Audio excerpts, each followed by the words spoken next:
Media. I suppose the important thing I want to focus on, because you've got the gist of our anti-austerity message, which is common across the trade union movement, from my colleagues from other unions here today. What's important and what I want to zone in on, and it's something I think we've lost sight of as a trade union movement, and we're trying to put that right.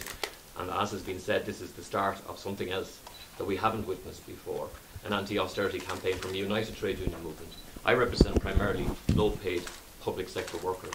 And for too long, we as leaders of the movement have allowed right-wing reactionary elements in society who dominate the economic landscape to divide workers who have far more in common than they have that keeps them apart. The reality is low pay in the public service and low pay in the private sector is as painful and as difficult to live with as it is whatever sector you come from. The reality is, and Jack has pointed out, others have pointed it out, an extra €2 a week or €5 a week or €10 a week in the pay packets of lower paid workers works its way back into the economy and creates jobs. Jobs in the centres and the extra visions and all the rest of it, in the department stores. And what has happened is we as leaders have allowed a right-wing agenda dominate the notion that there are people in one sector of society better off than the other sector of society, when all workers are actually sharing the same pain. And we need to lead that vanguard of workers, whether they're public or private sector, whether they're community activists and community workers, or whether they're people working in voluntary organisations.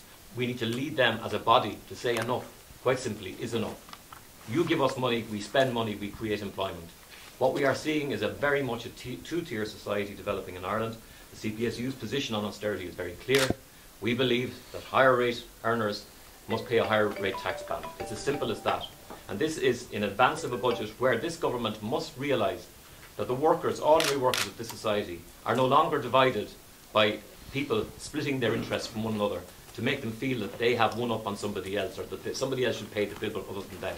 When in reality what needs to happen, what we're saying as a united trade union movement, is that we need to make those who have the money contribute a greater share to getting us out of this mess. The austerity programme of 4.5 years has not worked.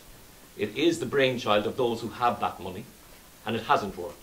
So now workers need to mobilise themselves on the eve of a very historic year, 2013, that we mobilise ourselves to lead a constant campaign to say to the government, whatever the election results of some years back, you are now being judged, and ordinary workers will judge you on your ability to protect them from those that are tearing the society apart. We have to end the split between those who have so much and those who have so little. We need to revise the taxation code to ensure that those on the higher end of society contribute more. And a new higher rate tax band is a very simple way of going about that. And enough of the notion that money will leave the country and these highly qualified people will decide to depart Ireland tomorrow morning because they have to pay more tax. That's absolute utter nonsense. It is those who are on higher tax bands protecting their own interests by failing to face up to that. And politicians who have lectured many public sector workers who depend on poor allowances to make them live. I have people who work in the museum and who could not survive without the form of allowances that they have to ensure that they have a weekly wage. That they would be lectured by TDs and ministers about allowances is very rich indeed. And I think it's time that the politicians of this state realised that there is a jury out there, and the jury will march on November 24th. We would urge our members and the members of all unions to support this campaign.